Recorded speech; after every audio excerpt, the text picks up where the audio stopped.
magkumot ka, huwag kang magpainit sa kandungan ng iba. Kung nanlalamig siya, pagtingasin mo siya, huwag mong buhusan ng malamig na salita. Lahat ng relasyon ay dumadaan sa pagsubok, gaya ng bakal. Bago ipanday, dinadaan muna sa apoy. Bago gawing baluti, itako asarol. Nasa kamay mo kung paano mo huhubugin ang binuo mong relasyon sa apoy ng pagsubok. Ang pag-ibig ay tumitibay, ang bawat sugat ay nagiging gintong aral.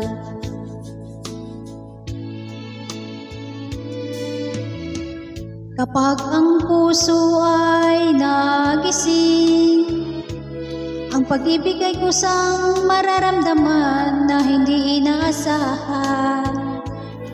Para itong kidlat, di alam kung saan ito tatama. Kung para kanino ang puso, iibig na may pagsinta.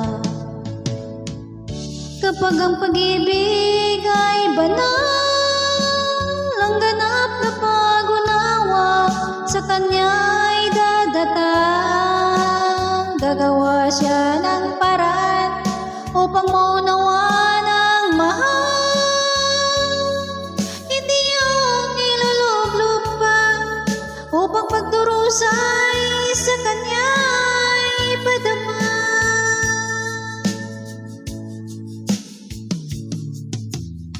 Kung ang apoy ay tila nagbabagal, huwag kang sumuko, hawakan ng pag-asa. Ang pag-ibig na tapat kailanman ay di magmamaliw. Sa bawat luha, may ngiti na muling babalik. Lahat ng relasyon ay dumadaan sa pagsubok, gaya ng bakal. Bago ipanday, dinadaan muna sa apoy. Bago gawing baluti,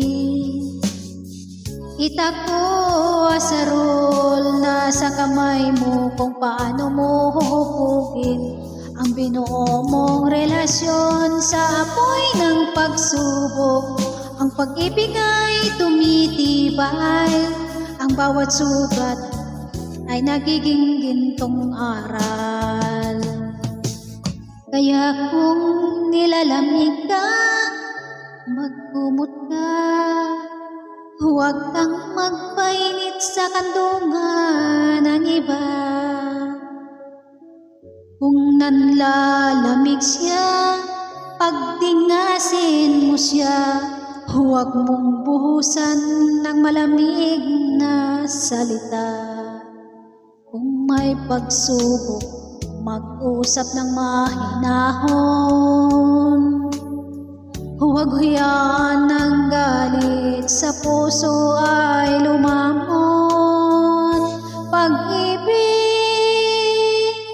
Pag-ibig sa kanya gawing tagapamagitan, at sa amang banal sa kanya ay magdasal.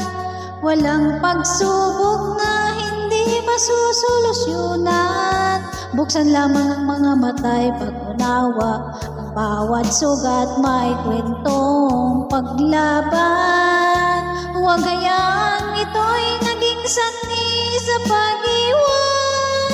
Sa apoy ng hirap natutunaw ang galit, at sa init ng pag-ibig muling magliliyab ang langit upang ang ganap na makita. Ang sagot na nasa harap lang pala. Thank you so much.